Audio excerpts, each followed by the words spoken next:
Well, I've got a shiny piece of metal here. I guess we should use this for a bike project.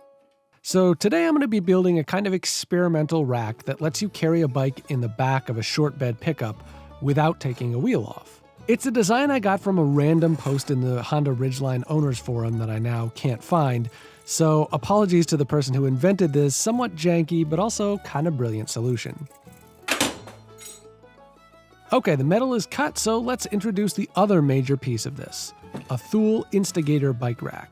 These are designed to hold bikes inside a full-length bed by linking under the tailgate, but we're going to flip it so that you can drive with the tailgate down and fit a whole bike in the back of a short bed. As you can see, I got this one used and it cost me about 75 bucks. The new ones are much pricier, so I definitely recommend looking for a used one.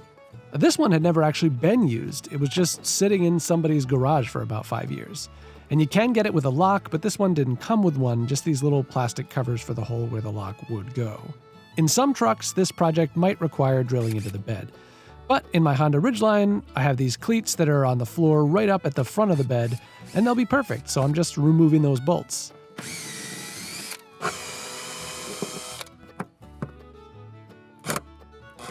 One was tight enough that I had to get a T50 socket for my breaker bar, but then it came out really easily. So now you can probably see what I'm going for. These little end bits on the rack will go under the angle stock, and then we'll put those cleats back in, bolting through the holes in the angle so that the metal bar is holding the rack in place just like a tailgate would. You do need some washers to get the spacing right, and I put some anti-seize on the bolt threads too, just for fun. Screw it all back in, lightly at first. And then tighten down the straps on the bike rack so that the rack isn't flopping around. And it's time to test it out.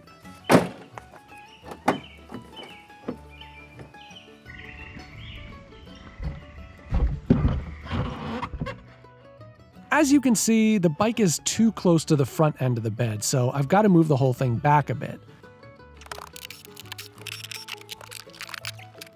All I did was flip the metal around so that it's bolted down through the cleat hole that's closer to the back of the truck. And that seemed to be enough to get it in there reasonably securely.